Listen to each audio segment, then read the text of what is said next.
warahmatullahi wabarakatuh. Perkenalkan, nama saya Bella Medarista dengan NIM 2402100303. Saya dari Fakultas Syariah dan Hukum, Prodi Hukum Pidana Islam, dengan mata kuliah Hukum Kesehatan dan dosen pengampu Ibu Andina Siska, sarjana Hukum Magister Hukum. Nah, pada video kali ini saya akan membahas mengenai rekam medis dalam pelayanan kesehatan di Indonesia.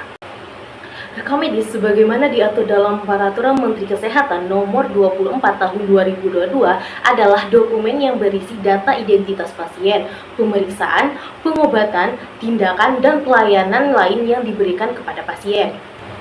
Nah, rekam medis memiliki dua bentuk. Yang pertama itu adalah rekam medis konvensional, yaitu rekam medis yang dibuat secara manual menggunakan kertas dan disimpan secara fisik dalam dokumen fisik. Dan yang kedua adalah rekam medis elektronik atau RME, adalah rekam medis yang dibuat dan disimpan dalam bentuk digital. Pengumpulan data rekam medis ini dilakukan mulai dari pasien masuk rumah sakit hingga pasien keluar rumah sakit, pasien yang dirujuk, dan pasien yang meninggal dunia dengan tindakan dan pengobatan yang telah diberikan.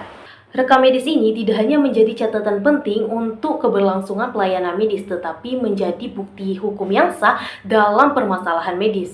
Mengenai rekam medis ini telah diatur dalam Undang-Undang Nomor 29 Tahun 2004 tentang Praktik Kedokteran, Undang-Undang Nomor 17 Tahun 2023 tentang Kesehatan, Peraturan Menteri Kesehatan Nomor 24 Tahun 2022 tentang rekam medis yang menggantikan atau mencabut Peraturan Menteri Kesehatan Nomor 269/Per/Per/3/2008 tentang rekam medis dan Peraturan Pemerintah Nomor 28 Tahun 2024.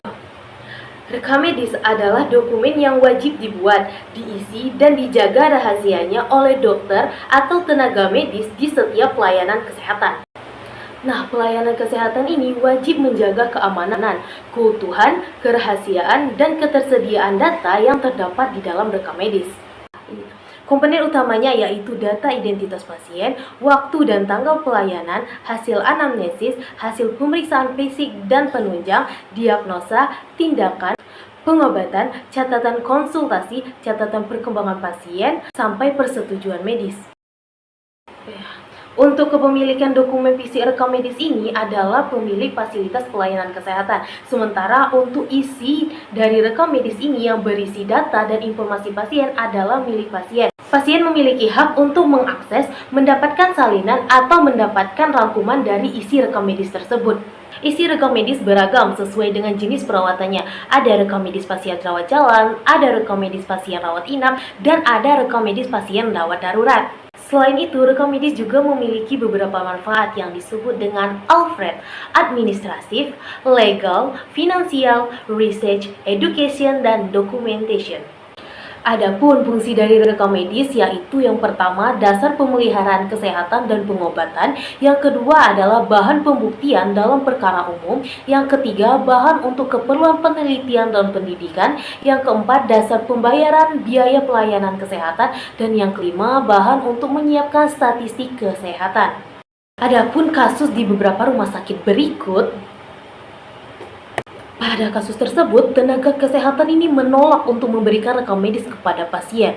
Contohnya itu pada kasus RSUD Tarakan, di mana pasien ditolak saat meminta salinan rekam medis. RS hanya memberikan ringkasan dengan alasan bahwa dokumen tersebut adalah milik rumah sakit. Selain kasus tadi, ada juga kasus tragedi Kanjuruhan, di mana beberapa keluarga ini mengeluh bahwa rumah sakit tidak memberikan rekam medis korban.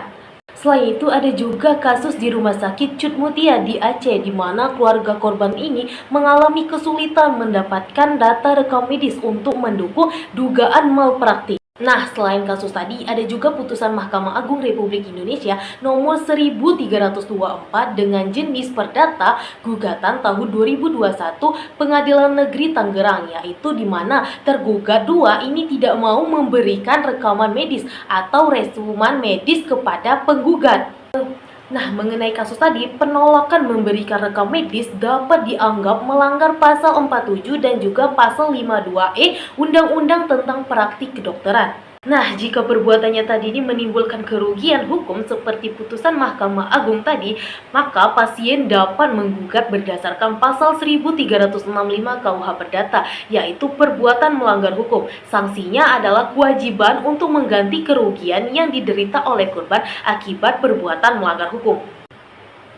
Adapun sanksi etik jika dilakukan oleh dokter ini melanggar kode KI atau kode etik kedokteran, khususnya pada prinsip keterbukaan dan hak pasien atas informasi. Ini dapat dilaporkan ke Majelis Kehormatan Etik Indonesia yang sanksinya adalah teguran, rekomendasi pembinaan, sanksi moral, dan juga pencabutan anggota IDI atau Ikatan Dokter Indonesia. Rekam medis bukan hanya catatan teknis, tetapi menyangkut hak pasien dan keadilan hukum. Tenaga kesehatan wajib menjaga, menyusun, dan memberikan ringkasan rekam medis bila dipinta. Menghalangi akses ini bisa menimbulkan akibat hukum yang menolak memberikan rekam medis kepada pasien dapat melanggar hukum positif di Indonesia, dapat merugikan hak pasien atas informasi. Meskipun dokumen asli adalah milik rumah sakit, tetapi isi dari rekam medis adalah hak pasien, terutama dalam pembelaan hukum dan juga klaim malpraktik. Jika penolakan ini dilakukan untuk menutupi kesalahan medis, maka hal ini bisa meluas menjadi perbuatan melawan hukum